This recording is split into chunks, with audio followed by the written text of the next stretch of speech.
नमस्ते बच्चों, नोटबुक में आप सभी का एक बार फिर से स्वागत है। आज हम एक नई कविता के साथ आप सभी के समक्ष उपस्थित हैं। कविता का शीर्षक है देव के कवित्त। बच्चों, हिंदी साहित्य के इतिहास में सन 1700 ईस्वी से लेकर 1900 ईस्वी तक 200 वर्षों का समय रीतिकाल कहलाता है। इस समय की अधिकांश कविताएं राजाओं के दरबार में लिखी गई हैं। दरबारी कवि हमेशा अपने राजा की प्रशंसा में कविताएं लिखा करते थे, परंतु कुछ ऐसे भी कवि थे जिन्होंने दरबार में रहकर भी खुद को चाटुकारिता से अलग रखा। इन्हीं कवियों में एक कवि देव भी थे।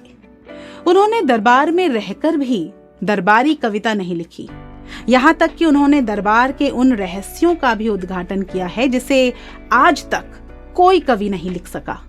इस पाठ में हम देव की 3 कविताओं के बारे में पढ़ेंगे। पहली कविता है हंसी की चोट, परंतु कविता को समझने से पहले हम कवि के जीवन पर चर्चा करेंगे। देव सन 1673 से 1768 का जन्म इटावा उत्तर प्रदेश में हुआ था। वे रीतिकाल के रीति ग्रंथकार कवि हैं। उनका पूरा नाम देवदत्त था। औरंगजेब के पुत्र आलम शाह के संपर्क में आने के बाद देव ने अनेक आश्रयदाता बदले, किंतु उन्हें सबसे अधिक सम्मान भोगीलाल नाम के सहृदय आश्रयदाता के यहाँ प्राप्त हुआ, जिसने उनके काव्य से प्रसन्न होकर उन्हें लाखों की संपत्ति दान की। अनेक आश्रयदाता राजाओं, नवाबों, धनिकों से संबंध रहने के कारण राज दरबारों का आडंबर पूर्ण और चाटुकारिता भरा जीवन देव ने बहुत निकट से देखा था।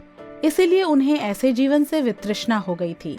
रीतिकालीन कवियों में देव बड़े प्रतिभाशाली कवि थे। दरबारी अभिरुचि से बंधे होने के कारण उनकी कविता में जीवन के विविध दृश्य नहीं मिलते, किंतु उन्होंने प्रेम और सौंदर्य के मार्मिक चित्र प्रस्तुत किए हैं। देवकृत कुल ग्रंथों की संख्या 52 से 72 तक मानी जाती है। उनमें रस विलास, भाव विलास, भवानी विलास, कुशल विलास, अष्टयाम, सुमिल विनोद, सुजान विनोद, काव्य रसायन, प्रेम दीपिका, प्रेम चंद्रिका आदि प्रमुख हैं। तो आइए अब हम हंसी की चोट कविता को विस्तार से समझते हैं। सासनी ही सौ समीर गयो अरु, आसुन ही सब नीर गयो ढरी, तेज गयो गुण लय अपनो, अरु भूमि गई तन की तनुता करी। देव जिय मिली बेही की आस हूँ पास आकाश रहियो भरी, जा दिन तय मुख फेरी हरै हंसी, हेर हियो जुलियो हरि जू हरि। हंसी की चोट कविता में कवि देव ने श्री कृष्ण के वियोग में तप्त गोपियों के विरह का वर्णन किया है। यहाँ विप्रलंभ श्रृंगार का बड़ा ही अच्छा उदाहरण प्रस्तुत हुआ है। गोपियां अपने जीवन में सबसे अधिक श्री कृष्ण को ही प्यार करती थीं, परंतु कृष्ण के मुंह फेर लेने से वे हंसना ही भूल गई हैं। उन्होंने वर्षों तक श्री कृष्ण की बाट देखी, उन्हें खोज खोज कर हार गई। अब तो वे सिर्फ कृष्ण के मिलने की आशा पर ही जीवित हैं, परंतु उनकी यह आशा पूरी होगी भी या नहीं उन्हें नहीं पता है। उनके शरीर के 5 तत्वों में से अब केवल आकाश तत्व ही शेष रह गया है। शेष सभी तत्वों ने उनका साथ छोड़ दिया है।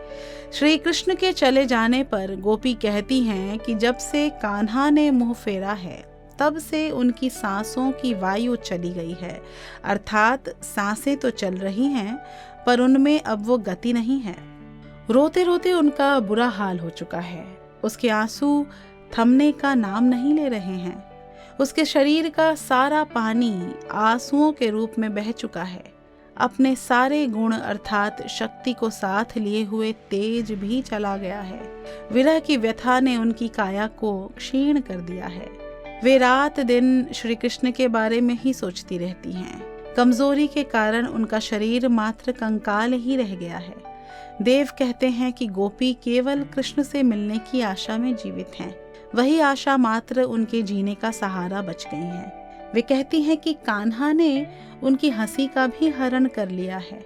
वे कृष्ण के विरह में हंसना तक भूल गई हैं। वे प्रकृति की हर तत्व में उसी कृष्ण को ढूंढती हैं जिन्होंने उनकी नींद, चैन, हर चीज हर ली है। तो बच्चों, देव के कवित्व के हंसी की चोट नामक कविता को हमने समझा।